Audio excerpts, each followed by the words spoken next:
Olivier Bellamy est animateur de l'émission Passion classique sur Radio Classique. Il est auteur de plusieurs documentaires, dont la série À Contretemps sur France 3, et d'ouvrages dont Mes amours classiques en 2011, Dictionnaire amoureux du piano en 2014, Un hiver chez Schubert en 2015 et Requiem pour un chat en 2018. Jeudi 6 février 2020, Olivier Bellamy était à la librairie Ombre Blanche pour une rencontre autour de la publication de son essai L'automne avec Brahms aux éditions Bûcher-Chastel, proposé à l'occasion du concert de Martha Argerich et Misha Maïski à la Halle aux Grains le soir même.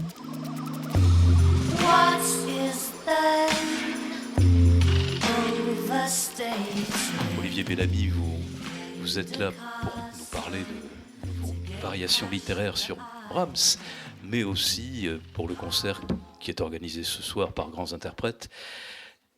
Et qui est, voilà, je crois qu'il n'y a plus de place, hein, je viens d'avoir une confirmation, mais voilà, je pense qu'une partie d'entre vous a déjà réservé pour cette soirée Martha Argerich et Misha Maïski. En attendant, vous venez dialoguer avec Pierre Cadars autour de ce livre, qui est peut-être un peu particulier dans vos exercices d'écriture. Je vais vous en laisser parler avec Pierre, et rappeler que votre maison reste de temps en temps, vous avez une belle maison qui est Bûcher-Chastel, qui est cette grande maison dévolue à la connaissance de la musique depuis bien longtemps, depuis presque 80 ans, depuis la fin des années 40, avant les années 40. Ah oui, vous pensez Edmond Bûcher, moi j'aurais plutôt dit, mais peut-être avez-vous raison. Partagé entre les œuvres de Jung et la musique. Curieux comme... Je vais faire une vérification, je vous dire ça tout à l'heure. En attendant, Brahms, à toi. Oui, un livre pas si étonnant, puisqu'il fait suite à Un hiver avec Schubert, qu'il est question d'un requiem chez Brahms, et que j'avais eu le plaisir de dialoguer avec vous pour Requiem pour un chat, que vous étiez venu présenter il y a 2 ans. Alors la première question que j'aimerais vous poser, je commence peut-être par la fin, et qui concerne aussi bien le concert de ce soir que un peu tout l'ouvrage, c'est peut-on ne pas aimer Brahms ? Parce qu'on a l'impression qu'en France en particulier, pendant longtemps, on n'a pas aimé Brahms. Alors voilà, je vous demande de reprendre le livre à l'envers et de dire pourquoi on n'aime pas Brahms généralement. Et après on dira tout le bien qu'on en pense. Est-ce qu'il y a des gens qui n'aiment pas Brahms ici ?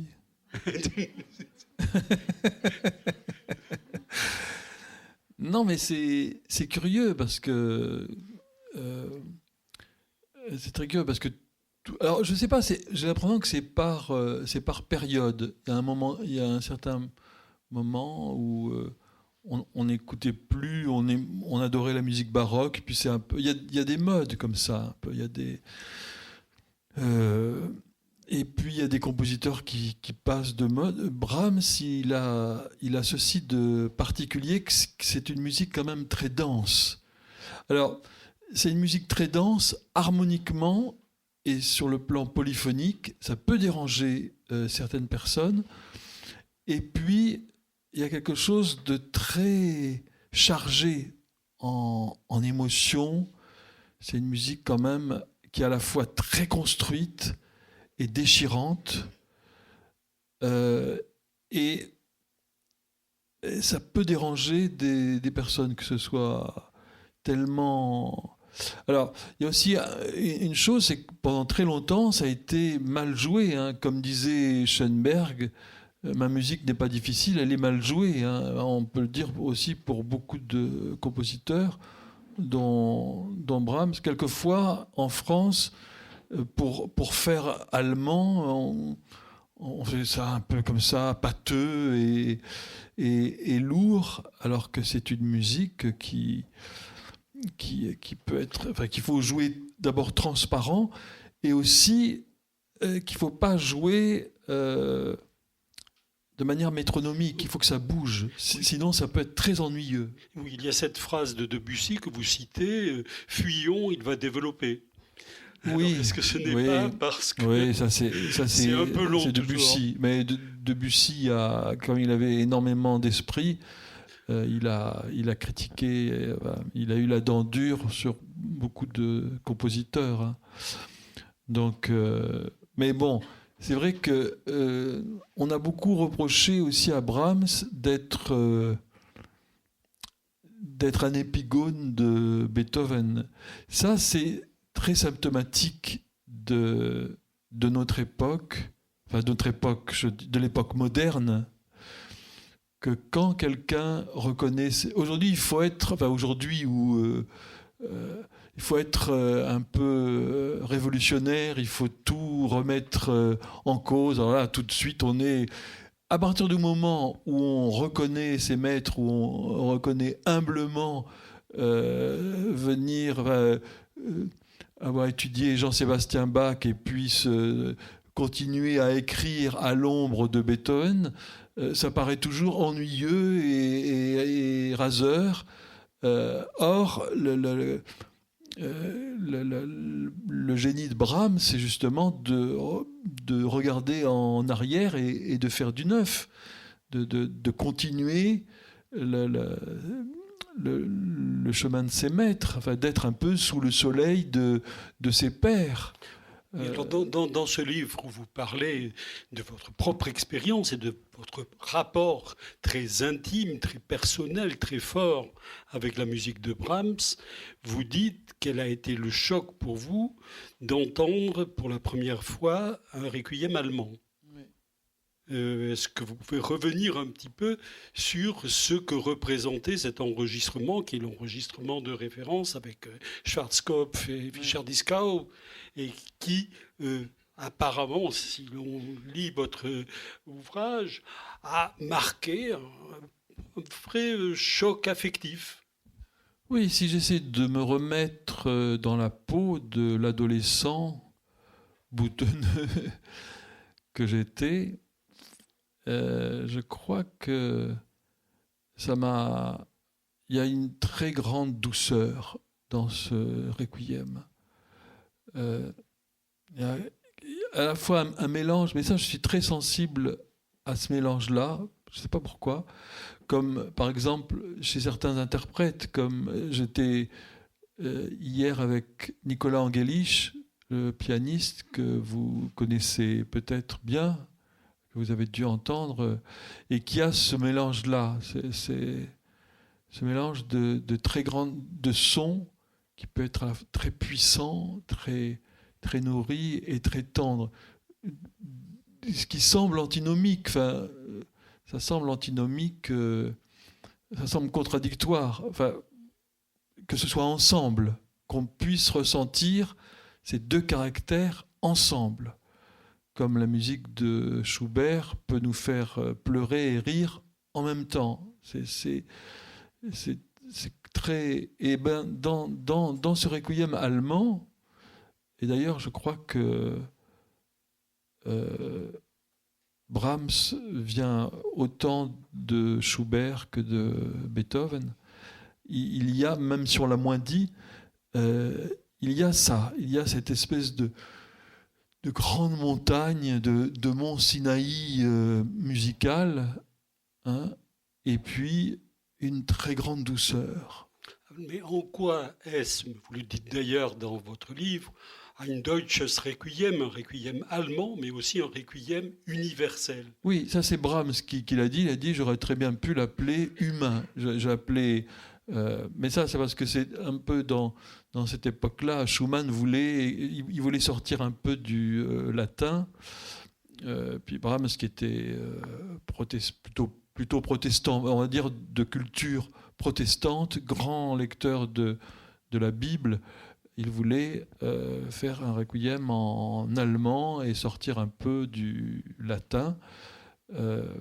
Mais Schumann avait ce projet et Brahms l'a repris. Il y a aussi cette chose très, très belle avec Schumann, cette continuité. On en parlera en retraçant la vie de Brahms, mais toujours pour revenir à vous cette fois-ci, vous dites dans ce livre, reprenant la célèbre phrase de Kennedy, « Ich bin ein Berliner », je suis un Berlinois, et vous n'êtes pas très tendre pour les Français qui, je lis, ont toujours préféré parler musique plutôt que l'écouter. Oui. Vous dites par ailleurs, c'est un petit peu une forme, que vous avez toujours préféré tel ou tel répertoire allemand au plus grand ou au plus reconnu des musiciens français. Alors cette formation est due à quoi, ou ce penchant est dû à quoi? Cette ironie avec les miens, on va dire, est bien naturelle. On connaît mieux les défauts de ceux qui nous sont proches. Hein. Évidemment que je suis français, je suis en France. En plus, nous partageons le génie de notre peuple, le fait que nous avons comment dirais-je, un esprit critique particulièrement développé. Donc, voilà, autant lui donner libre cours. Non, je crois que Brahms, finalement, est très opposé aux qualités françaises, à l'esprit français. L'esprit français qui est de concision. On ne peut pas dire que la concision soit... il a beaucoup de qualités, mais pas celle-là. Et il y a presque parfois quelque chose d'un peu sentimental chez Brahms. En tout cas, il n'y a pas de rejet de ça. Or, dans l'esprit français, dès que quelque chose est un peu sentimental, on a peur d'être un peu ridicule. Donc, on cache ça, on préfère des choses un peu abstraites, raffinées. Ce qui ne veut pas dire que ce soit froid. Hein. L'art français peut être tout à fait passionné, mais c'est toujours distancié. Et il y a chez Brahms, encore une fois, cette chose non révolutionnaire. Wagner, je sais que vous avez eu un Parsifal fabuleux ici, mais les Français ont toujours été plus attirés par Wagner, qui, comme ça, a cette image de révolutionnaire, orgueilleux, alors que Brahms donne moins prise à l'imagination. C'est Samson François qui disait que c'était de la musique pour dimanche après-midi pluvieux, évidemment. Dit comme ça fait pas très envie. Hein. Encore que vous soyez ici assez préservé de ces caprices météorologiques. Oui, vous insistez d'ailleurs, avec raison, sur les origines géographiques de Brahms et sur la place de Hambourg, parce qu'on le situe aussi à Vienne, mais le départ, c'est Hambourg. Et puis ça fait d'ailleurs, comme pour tous les chapitres, un titre qui fait choc, La maman et la putain, c'est un peu tout cela pour lui, Hambourg. Oui, parce que Brahms, c'est vraiment de Hambourg. On ne peut pas dire que Mendelssohn soit très marqué par la ville de Hambourg, même s'il y est né, ou Carl Philipp Emanuel Bach. Mais dans la musique de Brahms, il y a quelque chose de très Hambourg. Vraiment l'atmosphère de taverne, de port, la musique populaire. Aussi, cette manière que la musique d'avancer, ce flux et ce reflux qu'il y a dans cette musique. Moi, vraiment, je sens la mer. Enfin, il y a des... Ça s'explique difficilement. Il y a des choses c'est plutôt de l'ordre de la sensation. Mais c'est vrai que Beethoven... Alors, il paraît qu'il aurait vu la mer une fois, mais on a longtemps cru qu'il n'avait jamais vu la mer, ce qui paraît, alors qu'il adorait les huîtres. Dès que les huîtres arrivaient à Vienne, il y a des lettres enflammées de Beethoven. Mais Brahms est né quand même au bord de la mer. Puis ça peut paraître un peu anecdotique. Je pense que ça ne l'est pas. Et qu'il y aura toujours la marque de Hambourg, où d'ailleurs il n'est pas toujours traité comme il aurait dû l'être dans toute sa vie. Oui.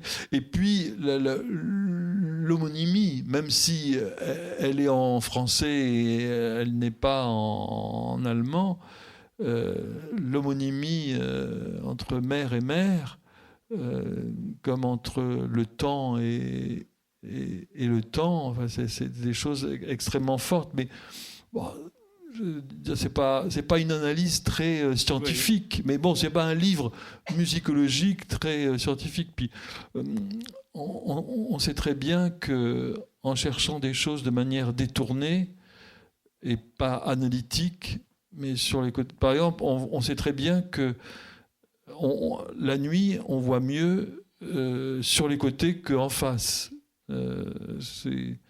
Alors, les scientifiques vous disent que les cellules à bâtonner, je sais pas quoi, je suis pas un expert, mais Catherine, c'est certainement ça mieux que moi.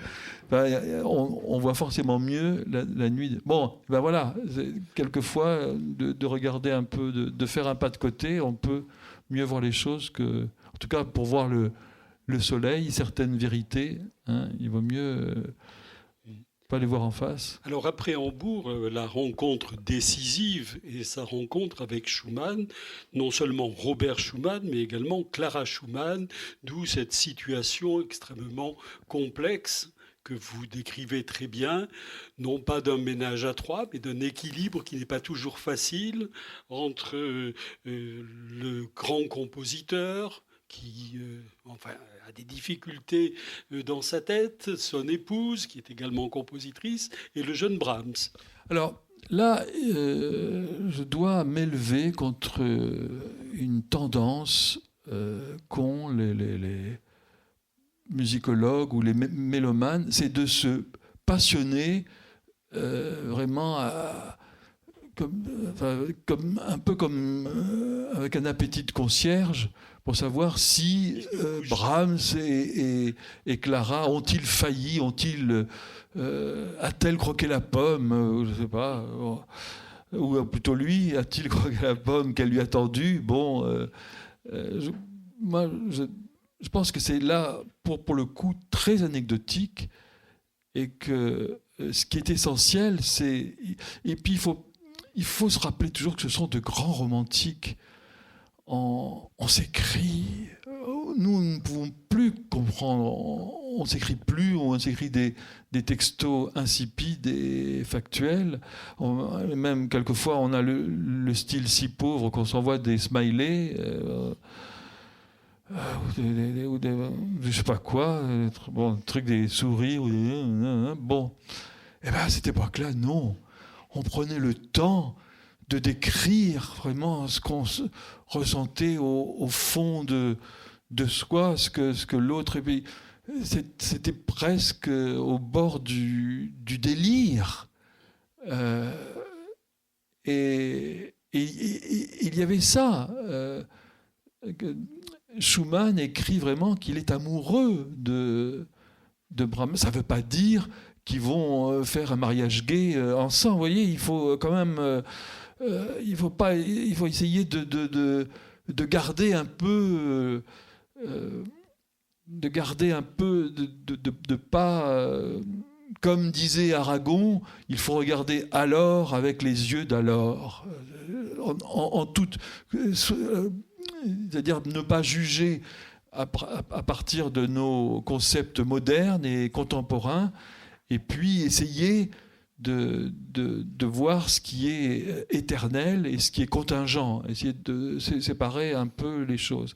Et ce qui est éternel, c'est le sentiment, ce sentiment profond qui les anime, sacré. Il y a quelque chose de l'ordre du sacré entre les trois. Alors après, de savoir si c'est vraiment tellement secondaire. Ce qui est capital, c'est qu'ils sont restés amis, c'est que Clara a été... d'abord, il l'appelait Meine liebe Frau Mama, enfin...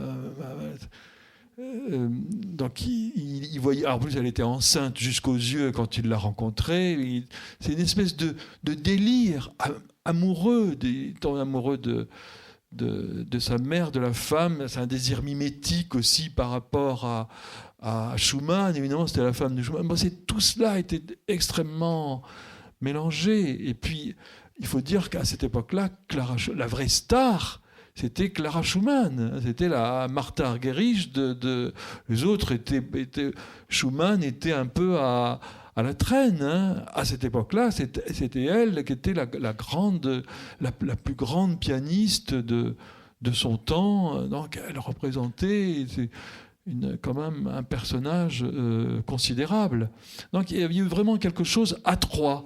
Et quand Schumann est mort, eh bien, quelque chose à la fois s'est brisé et s'est construit. On connaissait cette fameuse phrase dans l'évangile de Saint Jean, hein, si le grain ne meurt, il reste seul, alors que s'il meurt, eh bien, il donne beaucoup de fruits. Hein, c'est vraiment cette parabole. Et au moment où Schumann meurt, eh bien, le fruit le plus beau du jardin d'Éden de la musique, c'est Brahms qui prend la suite. Oui, alors les rencontres ensuite avec Liszt puis avec Wagner sont beaucoup moins chaleureuses et beaucoup moins décisives dans la carrière ou dans la vie musicale de Brahms. Ça, c'est quelque chose d'extraordinaire chez Brahms. Il sait exactement, je pense qu'il est très bien structuré, mais parce qu'il a beaucoup lu, il sait exactement qui... Pourtant, il est très indécis. Mais souvent, les paradoxes comme ça, à la fois, il est très indécis pour prendre une décision, et à la fois, profondément, il sait très bien ce qui est bon pour lui et ce qui n'est pas bon. Et quand il voit Liszt, il sait très bien que c'est pas pour lui, qu'il va être noyé, parce que c'est quand même un grand jeune homme rêveur, timide, fragile, très féminin. C'est quoi? C'est le côté mondain de Liszt qui le choque? Le côté... grand homme international. Oui, c'est ça. Le côté grand gourou, grand prêtre, avec toute cette atmosphère. Oui, et puis avec toutes ces... À Weimar, c'était pas Brahms est un Allemand du Nord, un taiseux, pas du tout quelqu'un qui ressent les choses, qui ne parle pas, qui n'a pas besoin de... Liszt, c'est tout le contraire. C'est aux antipodes de ce qu'il est, de ce qu'il pense. Et en plus, dans la musique de Liszt, qui est un immense génie, je ne dis pas ça pour abaisser Liszt, mais c'est deux génies différents. Dans la musique de Brahms, il y a un souci de perfection qui n'est pas du tout dans la musique de Liszt, qui est toujours de découvrir, de défricher, d'avancer, etc. Alors que Brahms est beaucoup plus introverti, beaucoup plus scrupuleux, beaucoup plus lent. Ouais. Artisan avant d'être artiste, disons artisan profondément. Moi, je pense que c'est un immense. Pour moi, c'est l'artiste avec un grand A, mais c'est pas l'artiste tel qu'on l'imagine pour les comment dirais-je comme ça. Pour moi, c'est le vrai artiste, c'est-à-dire. Alors avec Wagner, outre la différence d'âge, il y a une véritable rivalité qui s'inscrit, ou en tout cas de la part de Wagner, un certain mépris ou une certaine distance affichée vis-à-vis de Brahms. Oui, encore une fois, ils sont très ils peuvent pas être très deux différents dans la grande musique allemande. C'est-à-dire, ils incarnent tous les deux l'âme allemande, ou une part de l'âme allemande, ou les deux côtés de l'âme allemande. Et chacun... alors, Brahms ne veut pas... Brahms est plutôt... comment je pourrais dire ça? Brahms ne cherche pas du tout à en faire un argument. Encore une fois, Wagner, lui, est très extraverti. Alors que Brahms, au contraire, est très introverti. C'est pas. Et puis alors, c'est deux choses différentes. Brahms, c'est surtout dans la musique de chambre voilà, le répertoire. Il n'aborde pas l'opéra. Voilà, ou la mélodie, des choses de l'ordre de l'intime, alors que Wagner, c'est l'opéra, c'est les grands thèmes, c'est les grands. C'est complètement différent. Mais Brahms admire Wagner. C'est Wagner qui ne supporte pas Brahms. De toute façon, je pense que Wagner ne supportait pas grand monde à part lui. Et même Liszt, il s'est conduit quand même de manière. Ça n'empêche pas le génie, hein, mais il s'est conduit souvent très, très, très mal. Il faut dire qu'il a mangé de la viande, de la vache enragée. Hein. Mais. Oui, alors il y aura par la suite quand même un rapport aussi difficile, et même de distance avec Bruckner, qui apparaît comme le disciple. C'est là où il est le plus dur. On retrouve là, il est beaucoup plus. Oui, c'est là où Brahms, alors, est-ce que c'est sincère ou est-ce que c'est rhétorique, il est toujours face à Wagner ou face à Liszt. Mais alors, avec Bruckner, tout d'un coup, il y a une vraie jalousie, Et c'est Vienne qui veut cela, la critique viennoise, les uns soutiennent Bruckner, les autres Brahms. Oui, je pense que franchement, Wagner, ça le dérangeait pas parce que c'était de l'opéra et je pense qu'il avait une admiration. Liszt, il avait une admiration pour le pianiste, pour l'homme aussi, mais je pense que Bruckner l'insupporte.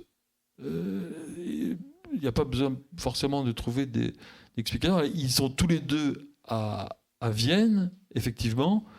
Donc, plus le rival est proche et plus, évidemment, la rivalité est dure. Alors, en plus, évidemment, les journalistes aimaient bien les opposés.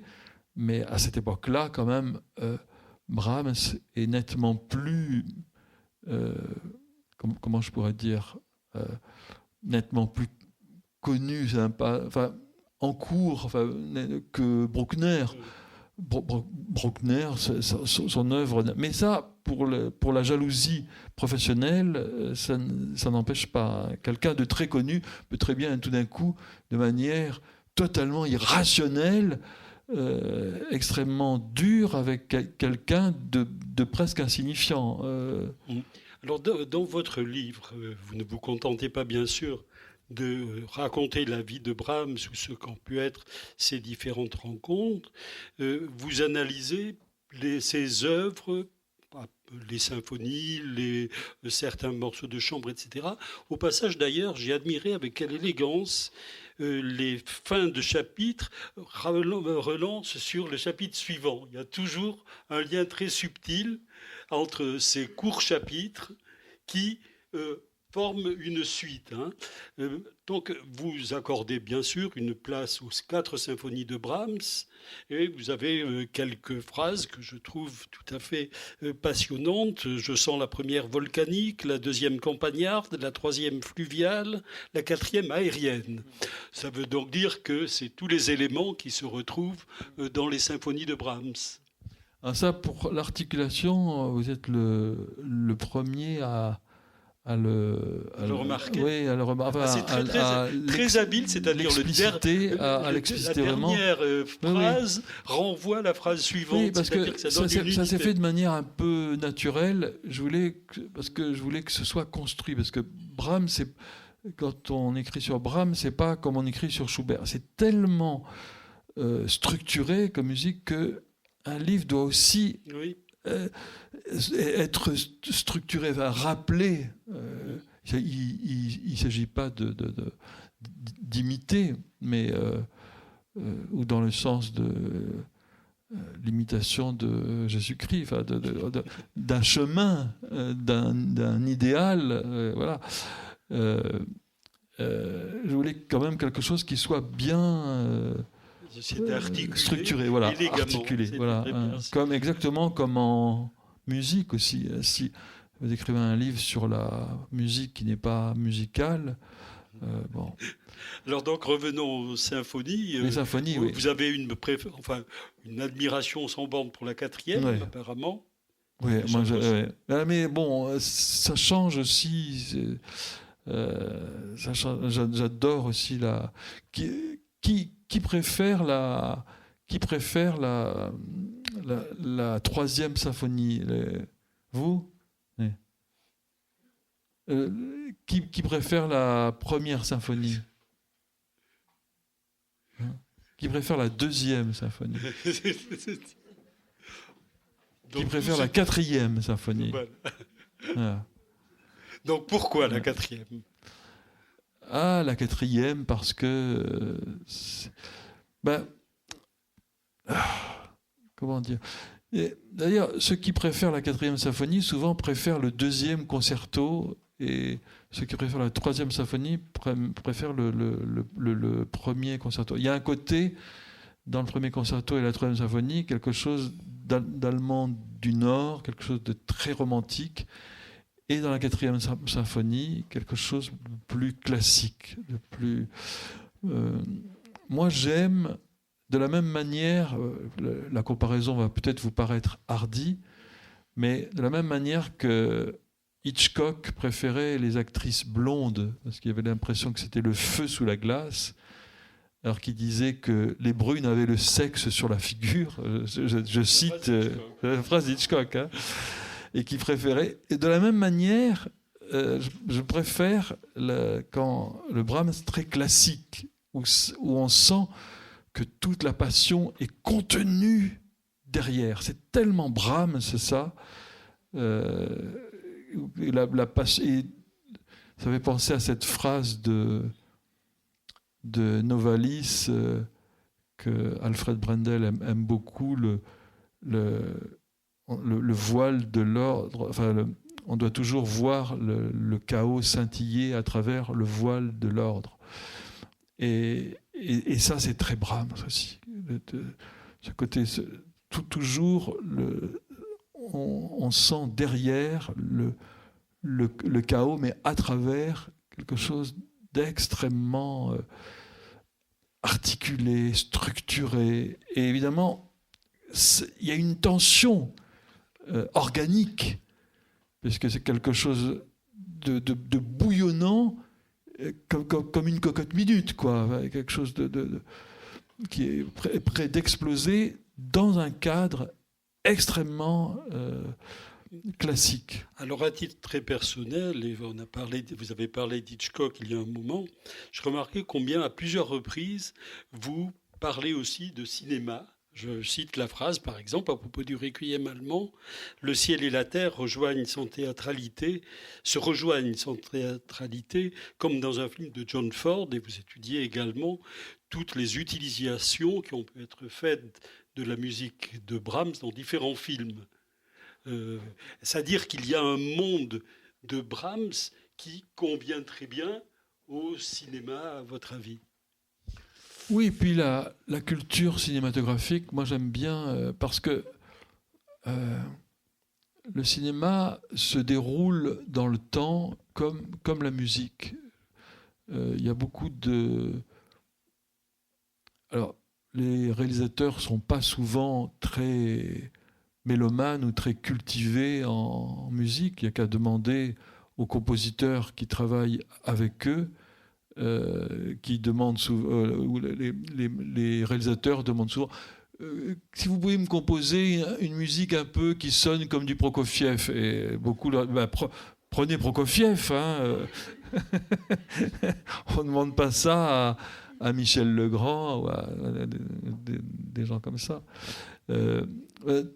Bon, ça c'est une parenthèse, mais nous avons une culture aussi cinématographique qu'il ne faut pas négliger. On peut faire des rapports avec la musique, notamment pour le montage. Le montage d'un film est extrêmement musical. D'ailleurs, je crois que sans doute la plus belle collaboration a été entre Eisenstein et Prokofiev. Je crois qu'Eisenstein était un génie du montage et Prokofiev aussi. Enfin, c'est prodigieux, enfin, ce qu'ils ont réussi à faire ensemble, l'un et l'autre, l'un faisant les images et l'autre la musique, et quelquefois Eisenstein s'inspirait de la musique pour créer, pour monter son film. C'est une autre parenthèse, mais je trouve que c'est toujours intéressant de comparer plus que les tableaux, parce que les tableaux, il y a quelque chose qui n'est pas, ou alors qui est très métaphorique. Alors que en mouvement comme le cinéma. Voilà, c'est ça. Il y a vraiment Alors il y a un autre aspect de la musique de Brahms qui est connu, qui est son rapport avec la musique tzigane, qu'il a appelée musique hongroise. Vous en parlez d'ailleurs dans votre ouvrage. Oui, je pense qu'il y avait deux curiosités des musiques populaires entre guillemets. Oui. Brahms, il a toujours un peu deux muses ou deux tendances. On dit que c'est Schumann, hein, on pense toujours à Eusebius et Florestan, on dit que c'est Schumann, et on dit que les Gémeaux sont partagés entre deux, alors qu'ils sont souvent multiples. Hein. Alors que Brahms, lui, il a vraiment deux. Enfin, le passé et l'avenir, il a vraiment deux têtes, quoi, classique et romantique, vers l'avenir et vers le passé. Et ces deux sources d'inspiration, à part la musique savante, hein, où il était extrêmement cultivé, c'est en musique populaire la musique allemande. Il a harmonisé des chants allemands. Alors ça, là, c'est la maison. Et puis c'est-à-dire l'intérieur, c'est le foyer, hein, le foyer de l'âme allemande. Et puis l'extérieur, qui est cette musique tzigane qu'il a découverte grâce au violoniste Rémini, hein, qui l'a emmené dans des bars et des tavernes. Et puis il a découvert toute cette musique-là et il a adoré et il s'en est inspiré très souvent. Alors c'est un peu la musique, encore une fois, on peut dire que la ville et la campagne, parce que les chants allemands, c'est vraiment la musique ou les chants de la campagne, hein, alors que la musique tzigane, c'est plutôt dans les tavernes et dans les villes, hein, puisque les tziganes allaient là où il y avait plutôt du monde, donc dans les villes, quoi. Alors dans la grande tradition de la musique allemande, il y a aussi tout son rapport avec la musique de chambre. Ah oui. Dont on n'a pas parlé encore, mais qui est un élément majeur parmi les compositions de Brahms. Oui, parce que la musique de chambre, c'est vraiment son journal intime. C'est vraiment là. Autant. C'est d'ailleurs drôle, tiens. Souvent, la musique de chambre, par exemple, c'est ça la grande différence aussi avec Beethoven. Par exemple, Beethoven, on sent très bien que dans sa musique de chambre, il prépare ses symphonies. Dans ses trios, il se fait la main. Pour Brahms, la musique le quatuor excepté, hein, pour Beethoven évidemment, qui est un genre, qui est un idéal et un aboutissement en soi. Mais pour Brahms, il est vraiment dans la musique de chambre. La musique de chambre n'est pas un palier pour aller vers autre chose. La musique de chambre est l'aboutissement. Et pour le reste, il me semble qu'il est plus aussi bien la musique de piano que la musique orchestrale. C'est plus pour se prouver quelque chose à lui-même ou répondre à ce qu'on attend de lui. Et d'ailleurs, c'est pour ça que ça met tant de temps à accoucher. Hein. Quand même, il n'a pas pu écrire sa première symphonie avant l'âge de 40 ans. Hein. Il aurait très, très, très bien pu avant, mais comme c'est un tel perfectionniste, il a préféré attendre pour que... Mais la musique de chambre, c'est vraiment son univers. C'est, si on veut connaître l'âme de Brahms à nu, comme pour Schubert, du reste, c'est dans sa musique de chambre vraiment qu'il faut aller. Alors, une question encore, et avant de laisser la parole à telle personne qui voudra bien poser des questions, c'est une phrase à laquelle je me suis arrêté, et laquelle je trouve une part de paradoxe, mais c'est volontaire. Peut-on écouter du Brahms autrement qu'en cachette, dans ce monde où la musique au kilomètre envahit tout l'espace? Donc est-ce que Brahms, en dehors des concerts, nous allons tous, gagne à être écouté en cachette? Oui, c'est un paradoxe. Vous avez raison, parce que le concert, c'est quand même... Mais c'est le rapport plus intime qu'on peut avoir oui, de la musique, oui. plus personnel, plus...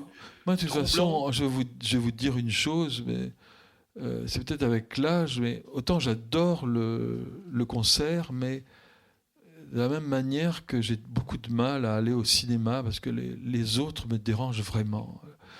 Les concerts, je supporte plus. C'est très difficile. Je fais un gros effort pour moi-même. Les gens qui photographient ou qui filment, je peux pas supporter. J'ai vraiment du mal. Alors plutôt que d'engueuler la terre entière et d'être le ronchon de service. Alors surtout pour une musique comme ça aussi profonde et aussi intime que la musique de Brahms, je trouverais que ce serait vraiment ou pour des musiques comme ça, ou pour Chopin, je pense, ou pour Mozart évidemment, enfin comme ça des musiques, alors que la musique russe, je sais pas, je dis ça comme ça, c'est un peu par... Enfin, voilà, je me demande s'il vaut... Il y a la fameuse phrase « Pour vivre heureux, vivons cachés ». Je me demande si elle ne s'applique pas à la musique de Brahms. Mais si ce n'est pas dans cette musique-là aussi, si c'est pas... Non, j'ai tellement retrouvé une part de moi-même. Ah bah, très bien. C'est pour ça que... Mais attention de ne pas me suivre sur ce chemin. Il vaut mieux s'arrêter à temps. Non, il y a un chemin... De toute façon, on peut être tout et son contraire, mais ça pousse à la mélancolie et à la misanthropie un peu, la musique de Brahms, je trouve. Alors, est-ce qu'il y a dans cette salle de non-misanthropes qui veulent poser des questions? Je passe dans la salle. Monsieur. Que pensez-vous des valses pour piano qui sont brèves et très très sensibles? Oui, j'aime beaucoup. Et c'est d'ailleurs une des premières choses qu'il a composées quand il est arrivé à Vienne. Il a composé ses valses pour piano. Et ça, c'est aussi le génie de Brahms. Il arrive à Vienne et tout de suite, il sent exactement, un peu comme fera Ravel plus tard, mais il sent la chose tout de suite. Il sent le génie de la valse. Il sent et puis cette chose viennoise, quoi, qui est vraiment si particulière. D'ailleurs, il adorait lui-même les jouer et jouer des valses avec Johann Strauss, qui était un de ses grands amis. On a parlé tout à l'heure de ses rivaux, de ses inimitiés, mais l'une des choses qui me ravit le plus, c'est son amitié avec Johann Strauss. D'ailleurs, au cimetière de Vienne, ils sont côte à côte. Il y a Johann Strauss et Brahms, qui sont les deux tombes sont côte à côte. Il y a Beethoven et Schubert qui sont quand même un peu la place, et sur le côté, Johann Strauss et Brahms. Et le fait que Brahms ait écrit sur la partition du Beau Danube bleu « Hélas, pas de moi », je trouve que c'est quand même une chose merveilleuse. Autre question Oui, je viens à vous.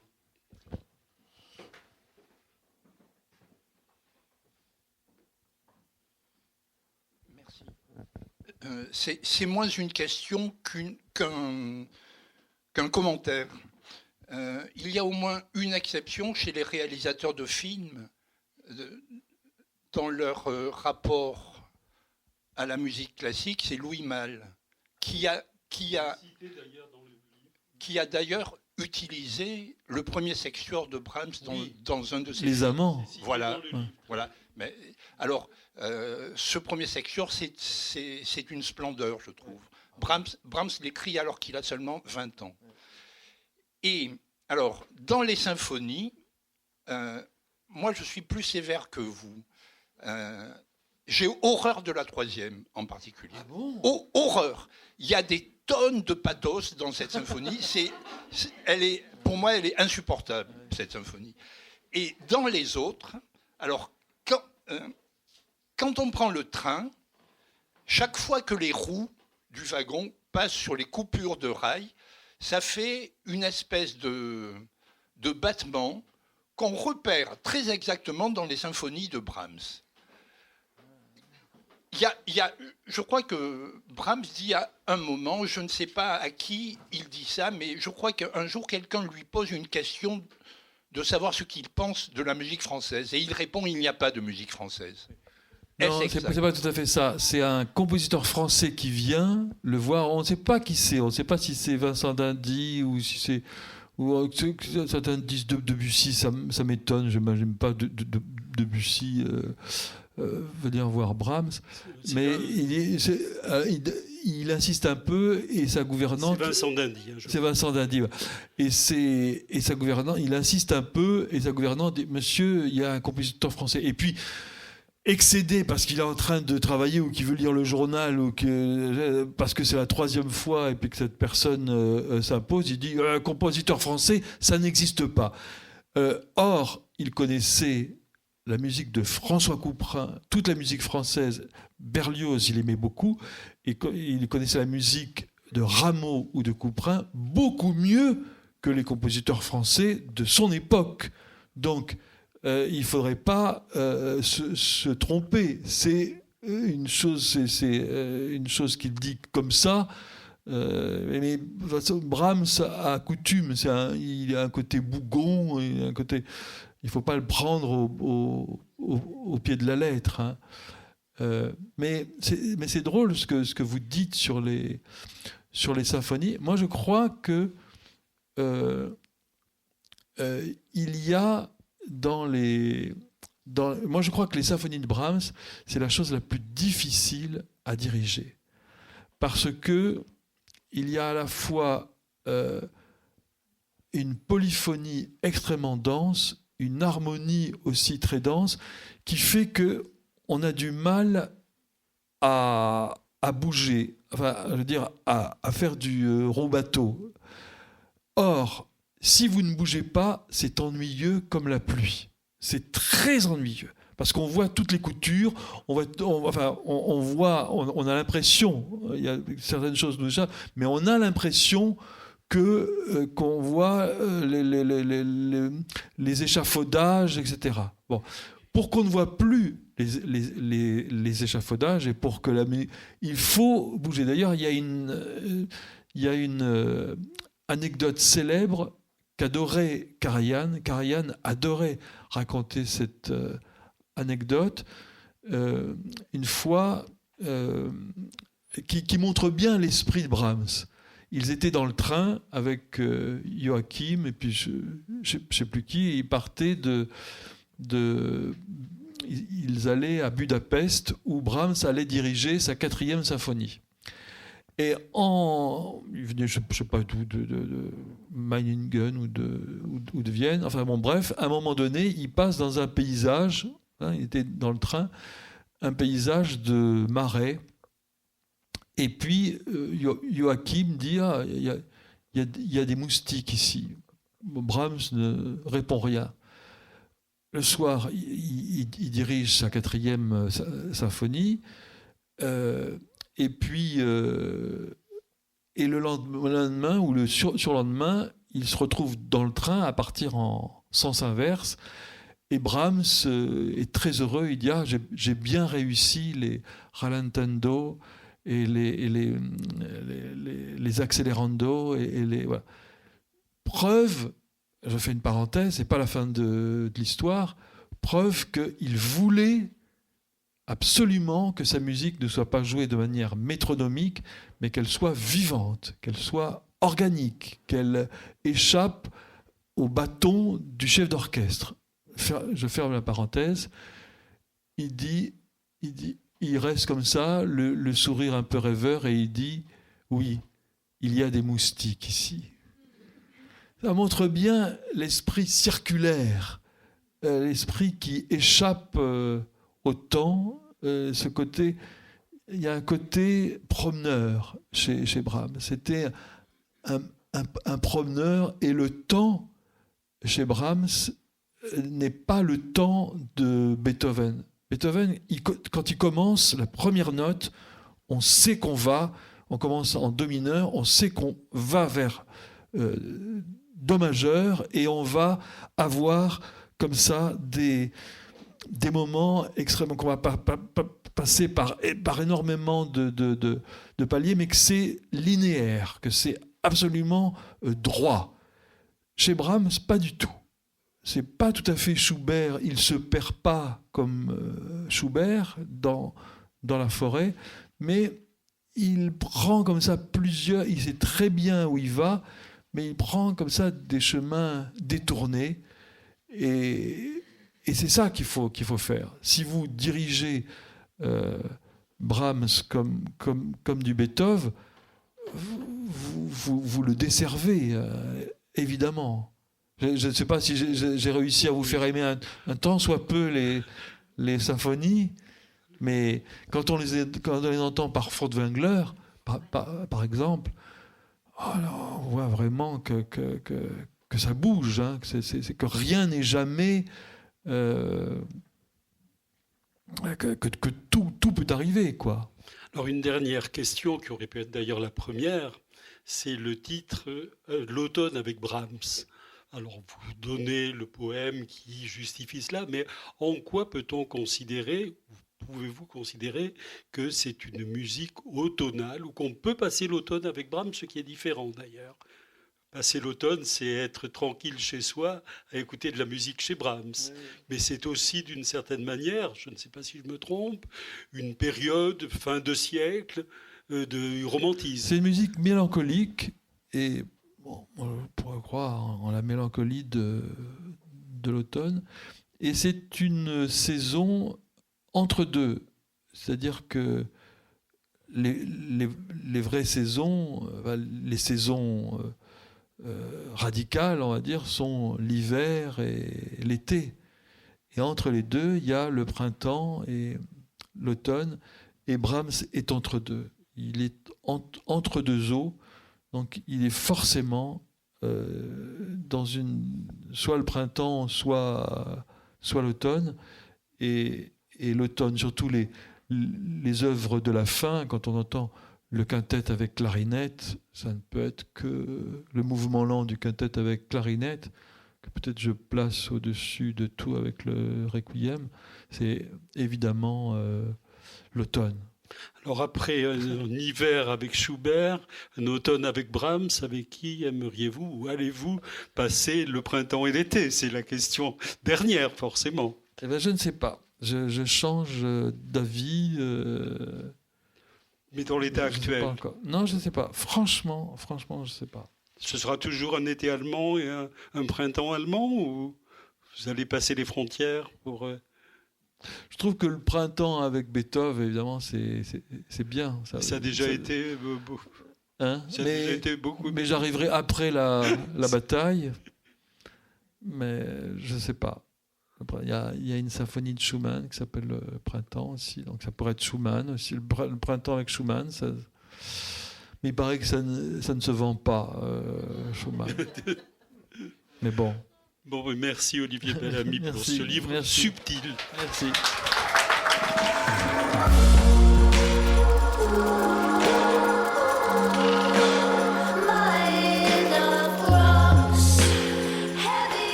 Vous avez pu écouter Olivier Bellamy, auteur de l'essai L'automne avec Brahms, paru chez Bûcher-Chastel lors d'une rencontre à la librairie Ombre Blanche le 6 février 2020, en lien avec le concert à la Halle au Grain de Martha Argerich et Misha Maïski, organisé par les grands interprètes.